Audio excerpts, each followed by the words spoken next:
4 answers are on the board. Here's your question. May nagpa-deliver sa bahay nyo ng 10 galon ng ketchup. 10 galon ng ketchup.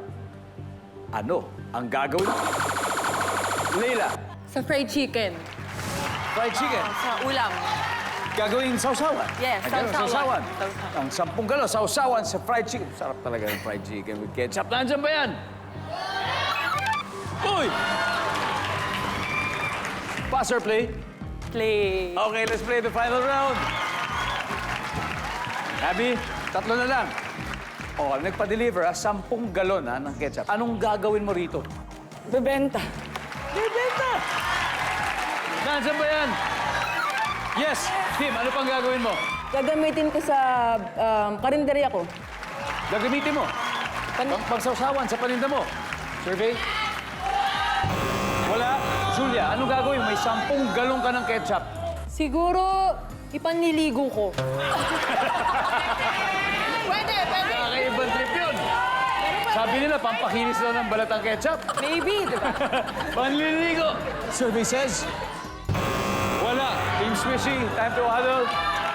Leila, may nagpa-deliver sa bahay niya ng 10 galon ng ketchup. Anong gagawin mo sa ketchup? Ipamimigay ko po.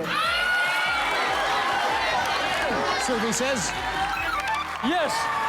Isa na lang. Abby, meron kang 10 galon ng ketchup. Anong gagawin mo dito, Abby? For the win. 3 seconds. Isa stock. Tama. Pangbagyo. Pangbagyo. Majority tingin mo. Sa stock daw. Pwede naman. Pero masisira eh.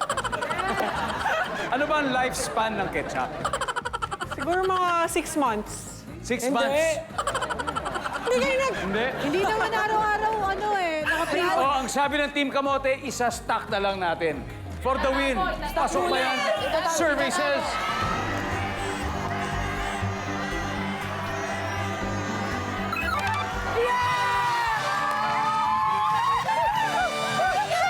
Ang ating final score, Team Kamote, 469, Team Swishy, 66.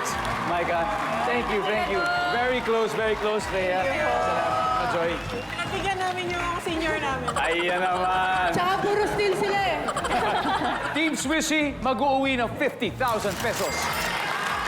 Abby, panalo na kayo at pwede pa nating doblehin. Sino maglalaro sa Fast Money? Ako tsaka si Kim. It's gonna be Kim and Abby.